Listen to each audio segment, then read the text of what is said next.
ही मरण मारी विद्या आहे। मरण ही आधी राहिलो मरुनी, मरण आपल्या डोळ्याला पाहता येतं। याची देही याची डोळा, भोगो मुक्तीचा सोहळा। हे भागवतामध्ये फार मजा आहे, म्हणजे इतकं बारीक सांगितल्यानंतर झोपा येतात। बऱ्याच जणांनी डुकल्या खाल्ल्यात मागाशी, याच्यासाठी उपास धरायला सांगितलं आहे कथेने।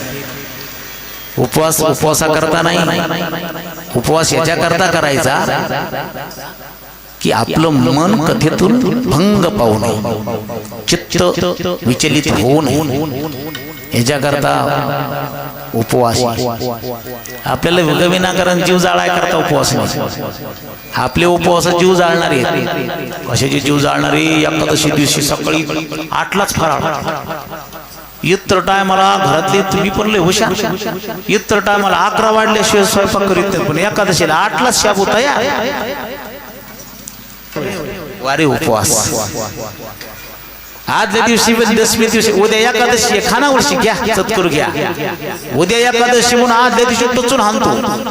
एकादशीला एकादशी म्हणून आंबे खातो, केळ खातो, रताळ खातो, टरबूज खातो, काय सगळं जे मिळेल ते खातो। शाबू खातो, भगरीचा भात खातो, चिप्स खातो, उरलं सुरलं बाकीचं बी खातो। बाहेर गेला सहज टपरीवर उभा राहिला आणि बडीशेप खातो, खाल्ल्यावर म्हणतो अरे एकादशी होती ध्यानातच नाही, काही सोडत नाही खायचं माणूस। द्वादशीला पुन्हा कालची एकादशी म्हणून द्वादश सोडतो। वारे उपवास। उपवास शब्दाचा अर्थ आहे का कळेल का तुम्हाला? सांगू का? उप म्हणजे जवळ, वसवसती म्हणजे राहणे।